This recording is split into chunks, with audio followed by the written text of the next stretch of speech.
Gary Green built a 5,000 employee business, sold it back to the people who helped him grow it, and then turned his attention to pro sports. Today I sat down with Gary and found he's a guy who doesn't necessarily play by traditional rules.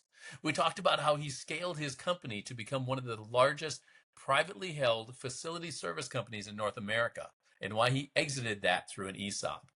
Then we talked about what it takes and what it means to create wealth that makes a difference. But Gary wasn't done.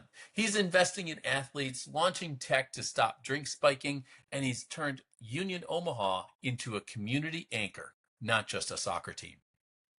What underpins all of this? Gary has a bias toward action and a low tolerance for ego. And he believes that business should actually do something. This episode is packed with sharp thinking, real results, and a legacy that you can feel. So let's roll.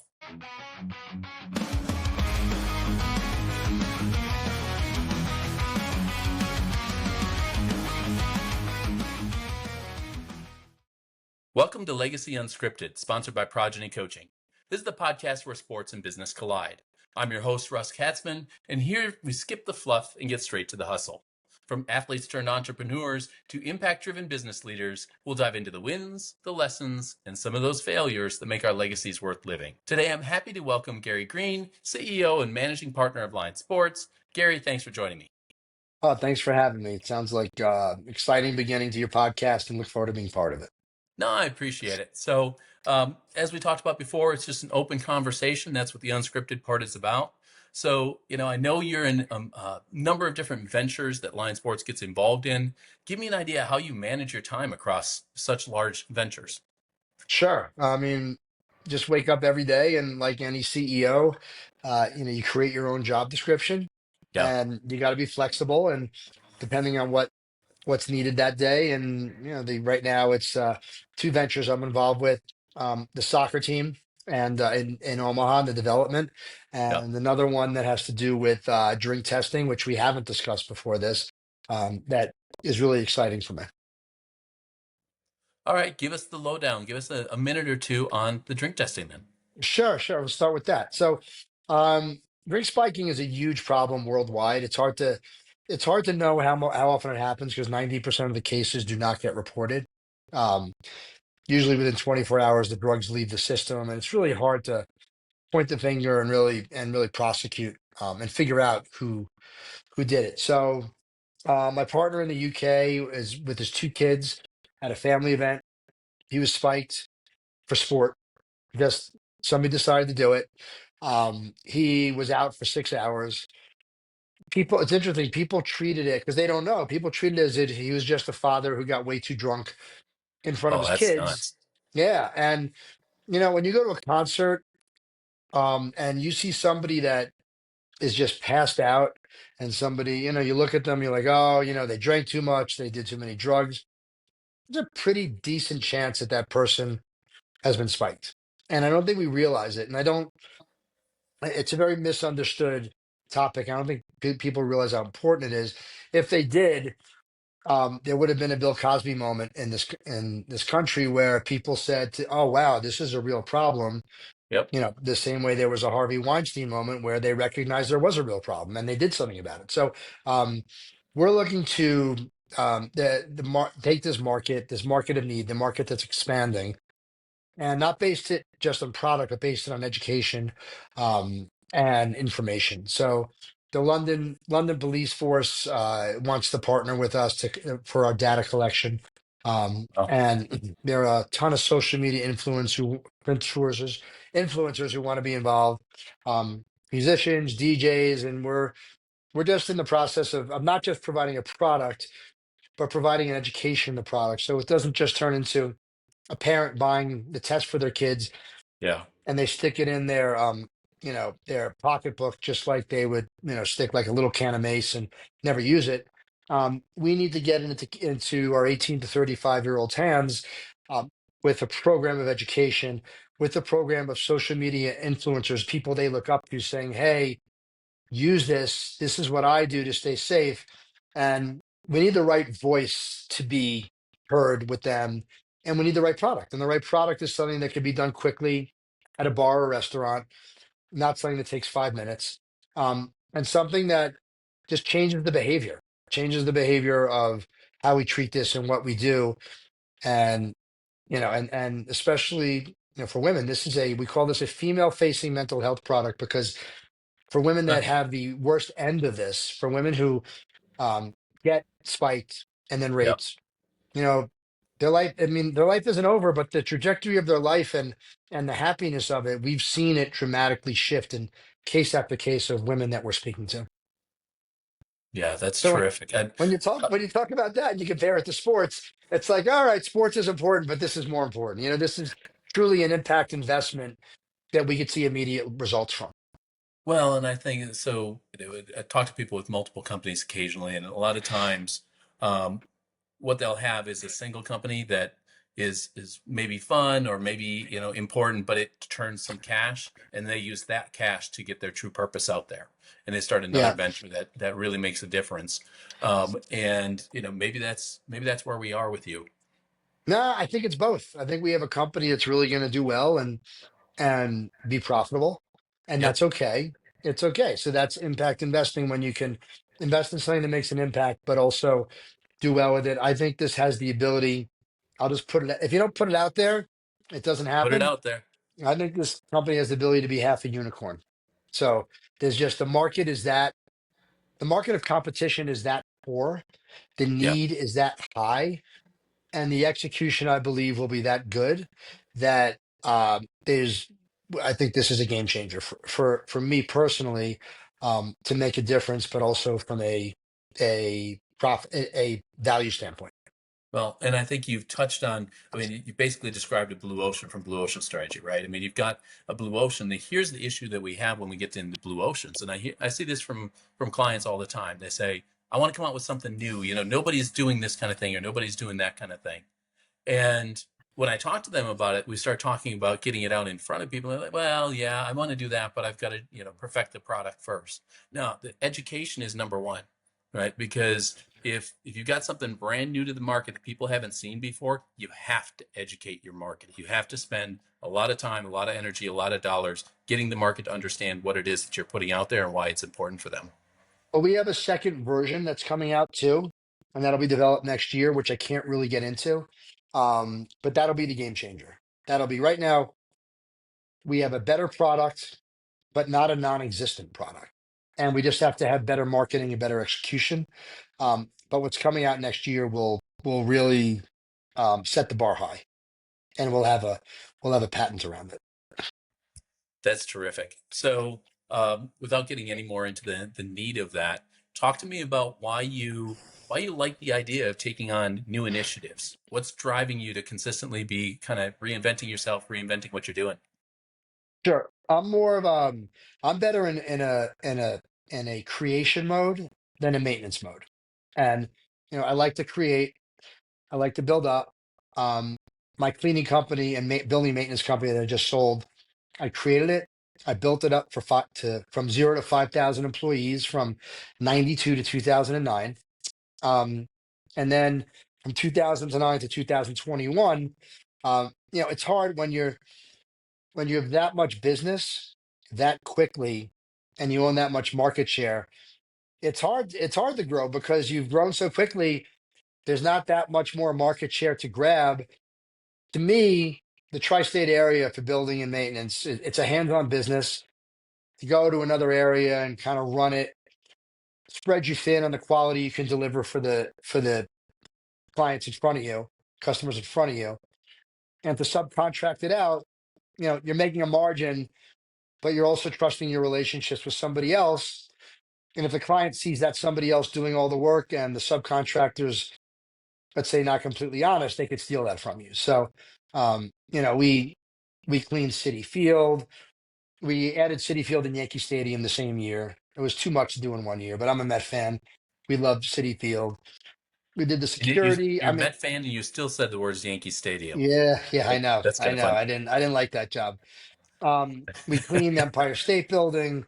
I mean, we went from zero to the largest privately held company in New York, behind ABM, who's a publicly held company, Yeah. and we were nipping at their heels. So, what a great experience. Um, Exited that, had, our two best years in New York, ironic, were the two worst years for New York. Our two best years of our business were 9/11, Yeah. right up 9/11, the insurance claims. We had started a security company the year before. So security guards went from competing with people who work at McDonald's, not that there's anything wrong with people who work at McDonald's, and security guards. So now all security officers were getting paid a lot of money. We were getting paid a lot of money because the importance of it. And we had the insurance claims. That was 9/11. Our other great year was during COVID. So the office buildings emptied out, but we were in a position to do a ton of work. And people thought COVID was airborne, but I'm sorry, was surface borne instead of airborne. Cleaning companies, if you had the right relationships, Yep. you crushed it because you were doing all. So we did Rikers Island at one point. We did some government work, and people. We had lines all around the block for the government work. So um, we really did well during COVID and 9/11, which is ironic because those are the two worst years in New York's history. Since 2000. Well, and I think that, sorry, we're going to have to edit this part out. Can you hear that at all? I You could hear still it a can't hear little. it? I could hear it a little bit, not a lot. Okay. I've been trying to mute away because he is right outside my freaking door. Um, but anyway, all right. So the thing I find interesting about this is that you'd say you just exited this. Tell me how that process was for you. Right. First of all, was it your first exit? You've been through that a couple times. It was really my first exit. Okay. I sold it into an ESOP, which was Yep. interesting, not to get taxed on it. Sold it to the people that helped run and grow the company, and they wanted to continue to do that. So Sure. besides being the right thing, tax wise, it was the right thing for me. Um, and it's a minority owned business now, which really helps them. Oh, I bet. So so that's that Plus was you had fairly seamless and easy. Plus, you had the continuation of, you mentioned it before, it's a relationship thing, right? So if they see these guys in there and all the time doing the work, it's no different than what it was before. It's just different people own the business. Yes, exactly. So, Gotcha. yeah, yeah, So that was a pretty seamless process for you. yeah. It was a long process. It took a long time. There's a lot of regulations. There's ERISA laws you got to make sure you follow. You got to make sure Yep. the government did this to make sure employees had ownerships of companies as much as possible. So, and that's what happened. But the employees, a lot of them don't understand it. You need to explain it to them. You need to explain that you get to your equity when the debt is paid off, and what that means and how long you need to be there for. And it's complicated. Yep. Those are some of the challenges for switching to an ESOP that people Yeah. don't really anticipate. Like you said, they look at the tax benefits of it. They don't really realize that the managing the change of getting those employees to understand what they're really doing. Well, it's no longer my responsibility to do that. It's really the trustee and the Yep. owners. So, but it's an interesting issue. But yeah, not my really. I'm not involved anymore with the company. I've exited completely. So it's not really Sure. my part of my job description to do that. Okay. Um, Talk to me yeah. about Union Omaha. Where'd this come in?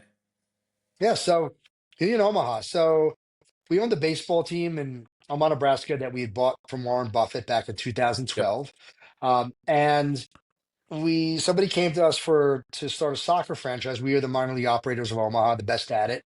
Yep. And we looked under the hood and decided that soccer was becoming more popular than baseball, and that we needed to understand what our competition would be. Mm, So it's been a journey. We closed in 2019. We had the foresight to have our inaugural season be COVID. That's a joke. That's ironic. yeah. And there was a time there because of Nebraska's lenient rules on COVID and gatherings where we had 2,400 fans. Our capacity is 9,000. Sure. 2,400 fans, which was a sellout. And there was a time where we had the largest scheduled sporting events in the country at that time. Oh, that's Um, funny. we could have sold 6 or 7,000, but social distancing. Sure. So I believe not having that true inaugural year. hurts us to this day. The inaugural year is really important. So when we open our new stadium coming up, we're going to get that again, and I'm anxious for it. Now, how will you drive the attention to this new stadium and then the team and reinvigorate what you weren't able to get before? Sure. Well, there's base history says that when you move from a baseball stadium or from an old stadium to a new stadium, Sure. your attendance will go up 3, 4x. Yep. Uh, our capacity of new capacity of 8,000. If we draw, if we do 3 to 4x, we will sell out every ticket every night.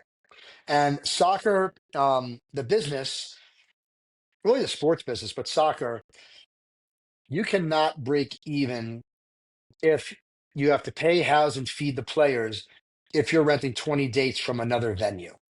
There's Sure. not enough revenue generating events. So what you need is you need the stadium to be the revenue generator. The business is not the 20 dates for the soccer team anymore. It's the 200 days that you own the stadium and driving revenue from that. So Yep. besides it's got to be concessions, merchandise, and operations, not just on those 20 dates. It's got to be year round. So whether it's rugby, whether it's ultimate frisbee, whether it's lacrosse, whatever it is, whether it's American football, um, revenue generating events. The key to revenue generating events, and where we see it's different in MLS or major league teams than it is with us, is we're not going to be grass, we're going to be turf. The way to Okay. drive revenue is you need a soccer field to emulate grass as much as possible for the soccer matches, but you need it to emulate turf for the concerts and everything else you do drive. Otherwise, your groundskeeper, and we've seen this with the baseball, playing baseball and soccer, Yep. you can't keep a good groundskeeper. Um, it's just the business model really starts to get hit. So that's really important. And there's other events to drive. So we really need the benefits of a soccer stadium. Um, and it's the haves and USL, our league, it's the haves and the have-nots. The haves have the stadiums, the have-nots don't. And the difference between MLS and USL is MLS is billionaires and we're millionaires. And so when you're a billionaire, the ability to raise money and to get that stadium done, Sure. I believe, is a lot easier. I believe it with the municipalities, it's a lot easier because you're a higher profile brand. And for us, it's a little harder because the pockets aren't as deep and the brands aren't as strong. So, um, that's why what we do is probably harder than what the MLS teams do. So, not to cross sports, but since I'm going to ask the question, what's your take on? I know you mentioned concessions. What's your take then on the well publicized Arthur Blank, couple dollar hot dog, couple dollar beer that he's doing down in Mercedes Benz? Is that something that you can even do at the minor leagues, or you just need the revenue, or can you do it? Is there something to say of having the cheap concessions and still getting people to the ballpark? Arthur Blank was brilliant on that because he took a chance.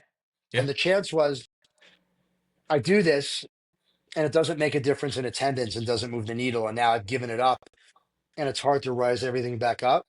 Yep. Or I will do this and it will impact attendance so much that it'll help the brand, make me more money, and the attendance will be so much greater. Um, so he did that, and Atlanta United, from what I'm told, is more popular than the Atlanta Falcons. And it was brilliant because one, Atlanta is one of the teams that is making money in MLS. Yep. Transplants to a city want something for that city to connect to. They want to, Yankee fans have been Yankee fans forever, Yep. right? They have the history. Met fans, same. When and this is what's good about soccer, when there's a new entity, when there's a new team that doesn't have the history, that you could be part of the creation of the history and you're new to the stadium, that's what happened in Atlanta. They latch onto it. So in Omaha, we see the same thing. Downtown is going to be a lot of new people coming to Omaha. The Omaha Sure. economy is strong. Um, and we see this as somebody that'll really connect people from Omaha. I've already had so many people come up to me telling me they were ready to leave Omaha but they couldn't leave this Union Omaha family. Um, Hmm. but there are people that have not even moved to Omaha yet. Haven't even made the decision to move to Omaha yet. That when they do, they will be an important part of the fabric of this team. And because of our early history, have the ability to create history and be part of something bigger than just living in a city. I love it. I'm ready to move to Omaha myself and join the family. Yeah. No, that's good stuff. Yeah. And I love the theory behind it. You know that the I was actually at the opening for Mercedes Benz the night that the Falcons played the Packers on a Thursday night way back, several years ago when Mhm. they opened at the stadium, and it was astonishing to see a dollar next to the hot dogs, right? Which is what it was that night, right? A dollar next It's to the hot dog. amazing. What It it's a blew you gutsy away, move. It's and a gutsy move. Yeah. I think he did it because he expected an increase in attendance. I don't think he really anticipated that he'd actually see a jump in concessions from it, but they did, Yeah. right? Yeah. If people were No, buying more because they could rationalize it to themselves. I feel like, look, we had $3 hot dog, like dollar hot dog night. We would have 10-cent hot dog night for the baseball team. Yep. And what would happen is people would show up, they buy a $9 ticket, or Yep. I think it was $7 ticket at the time, Okay. and they'd walk out with like 20 hot dogs to go feed their family. That's So funny. that's not good. But Yeah, yeah, no, you they want to weren't keep them. there for the ball game. Yep. So how do you create that stickiness? What do you do with the fan experience? I mean, obviously, Savannah Bananas off the roof, a whole different kind of experience. What do you do with that fan experience to get them to stick around for those 10-cent hot dogs and quarter sodas or Well, whatever? well, look, baseball and soccer are completely different in that Sure. regard. So minor league baseball used to be the Savannah Bananas. It wasn't that extreme, Yeah. but minor league baseball was the quirkiness, the goofiness, Yep. all that stuff that Hence the names. Jesse does so well. Yeah. Yep. They have the And best names, the best logos, all that kind of stuff. It was always that way. Yep. Gotcha. yeah, and minor league, especially if you went to like the St. Paul Saints, they were Mhm. independent league, they did it so well. So um Major League Baseball, minor league teams have really become an affiliate, like a Starbucks, if you will, of Major League Baseball. It's much more tame. It's much Sure. more controlled. It is not as tame as Major League Baseball, but I've seen Major League Baseball pick up some of the traits from minor league baseball to be more fun. So that the difference between Major League Baseball kind of owning minor league baseball and Major League Baseball trying to get a little goofier and funnier, um, they've become closer. There's not as much as of a disparity. And you see the Savannah Bananas. I remember Jesse a few years ago. We couldn't figure out the dates to play at the 9,000 person Warner Park, Oh, yeah. where we had, and now he's playing football stadiums. Yeah. He's got different teams. It's not just one team. You got different teams running around, the country doing this. My guess is next year he'll be international, and he has made baseball into the Harlem Globetrotters. And Yeah. at first, when he first was doing it, we're scratching our head like, how's this guy breaking even? How's he making money? And it was never about that to him. And Yeah. when it's not about that, usually it's when you make the most money. So, Yeah. I am all about Union Omaha. I live and breathe it. Our fans live and breathe it. Um, I look at myself as having 22 sons every summer with the players. Um, Yeah. we we hire the play. We have the coach, the assistant coaches. The players are ours. In minor league baseball, the players belong to the major league team. So we're running the business, but not what's on the field. In soccer, we run what's on the field as well as the business.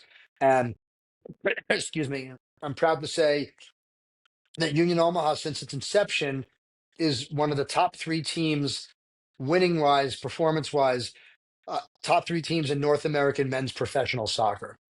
Mm. We've won three player shields for winning the regular season. We've won two championships in the playoffs. Um, we've advanced. We've beaten three MLS teams in the U.S. Open Cup. Um, it's been, and most recently, like even this year, we were in last place. Um, we're now third. We have outscored teams 13-2 in our past. I think it's 3 or 4 games, Wow. um, and we've been able to sell a player, in this case, a coach, for the largest amount in league history. So our coach was leaving. There was a team that wanted him. We Yeah. had a buyout clause. We said, look, um, we'd love to help you, fulfill your dreams and go and move up a league. It was up a league. Um, And we said, but we have a buyout and business is business. And we were able Right. to negotiate the highest transfer for any player or coach in the history of the league, which I'm proud of. Good for you. Yeah.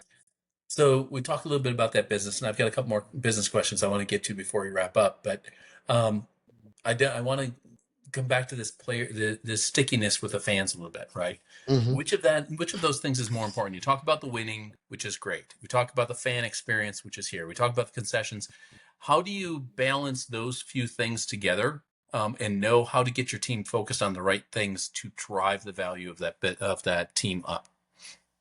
I mean, what I stress at the beginning of every season, and we have a lot of young people that work for us, is Sure. that I know of no job besides minor league sports where you trust young people to create memories. Summers are based on what they experience at that stadium or that ballpark. So they're really important. They're important to the economy. They're important to families. The families rely on these sports moments, just like you and I did when we were kids, um, for their family quality of life. And I remember my father taking me to my first baseball game at Shea Stadium. You know, when I met with Mr. Buffett years ago, we bonded over that. His father taking him to his first Cardinals game and what that felt like. And my first meeting with him was not a negotiation like I thought it would be.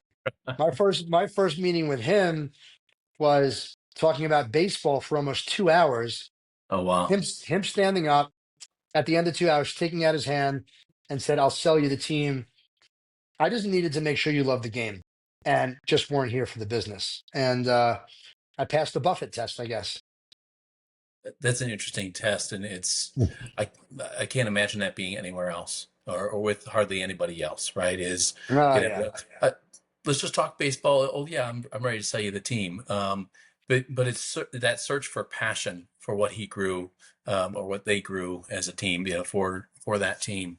I think that passion is a critical ingredient in anything you're doing, but certainly in sports because the players are passionate. The fans, as you create that stickiness, are going to be passionate about it. They're going to have that thirst for winning. They're going to want to see a winning product. So I think you being passionate at the top of this organization and being able to breed that through the rest of the organization is an important piece of it. yeah. And on the soccer side, that's true. And the baseball side, because we don't control the winning and losing, and it's more of a training ground for the major league Sure. teams.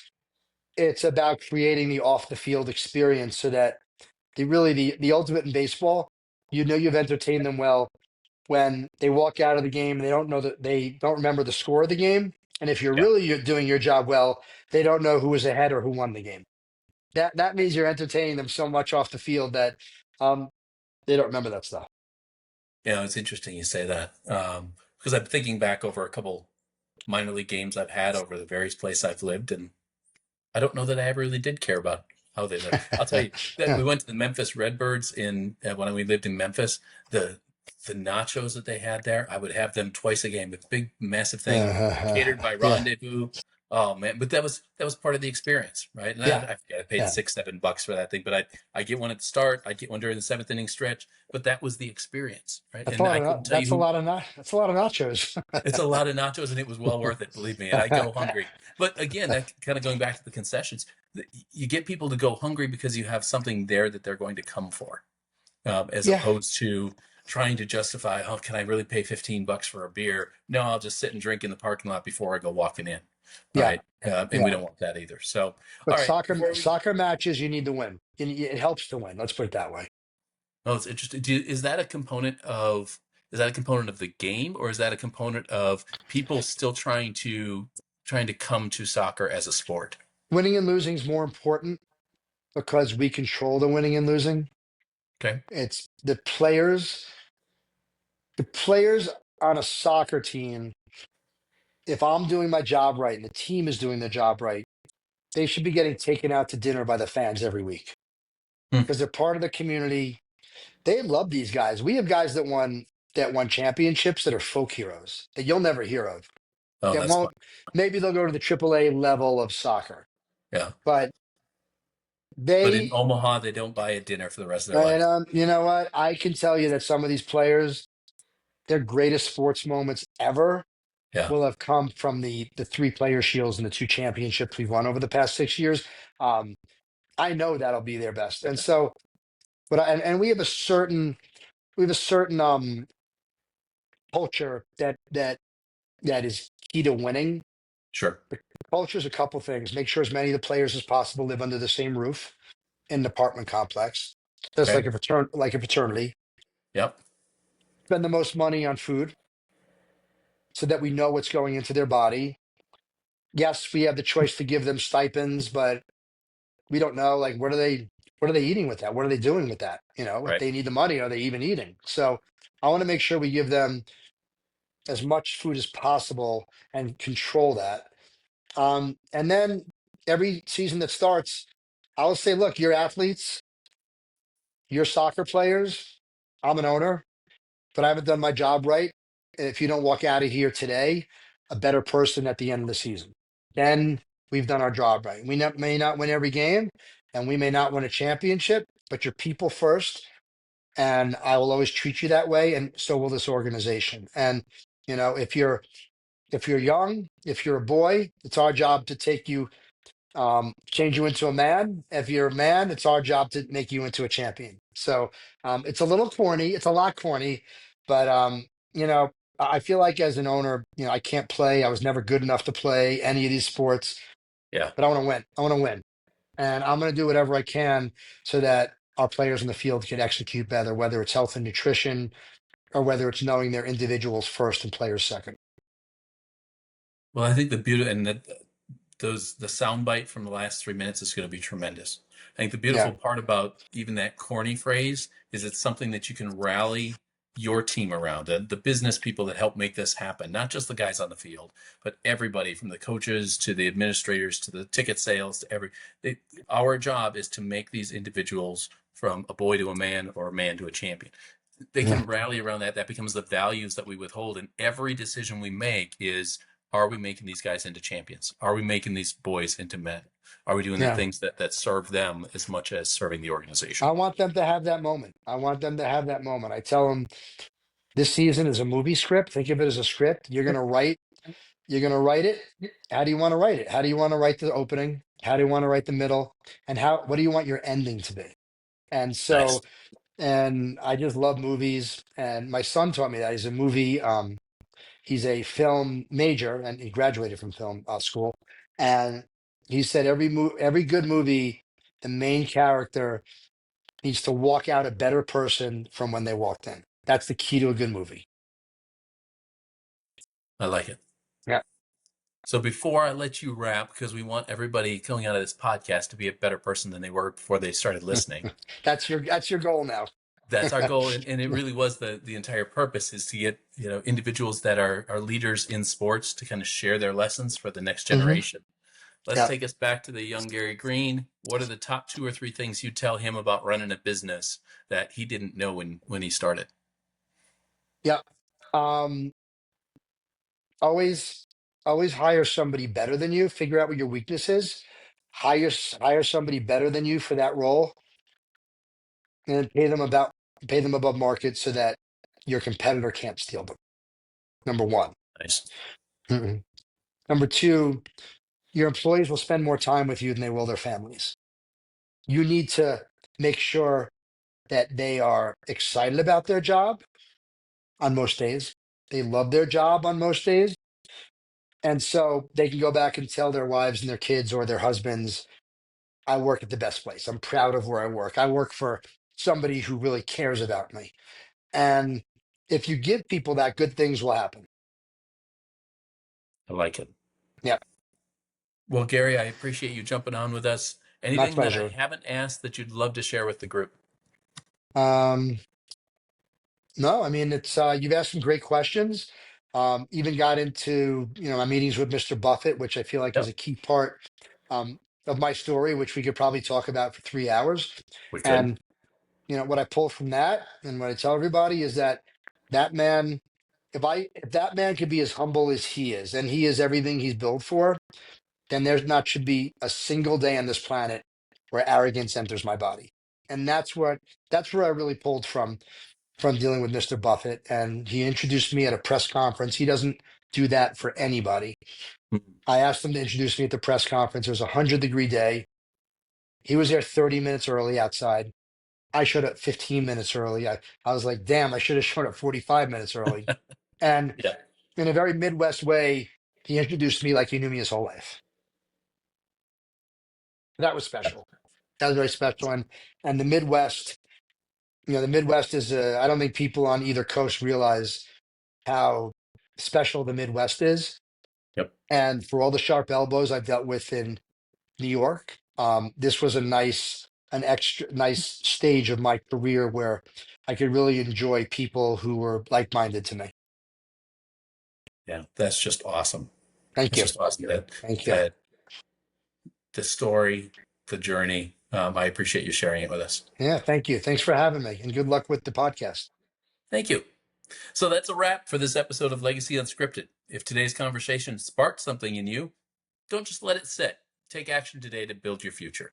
Make sure to subscribe, leave us a review, and share this with someone who may need to hear it. And if you've got a story to share or you just want to connect, you know where to find me. Until next time, keep it real, keep it bold, and keep living your legacy.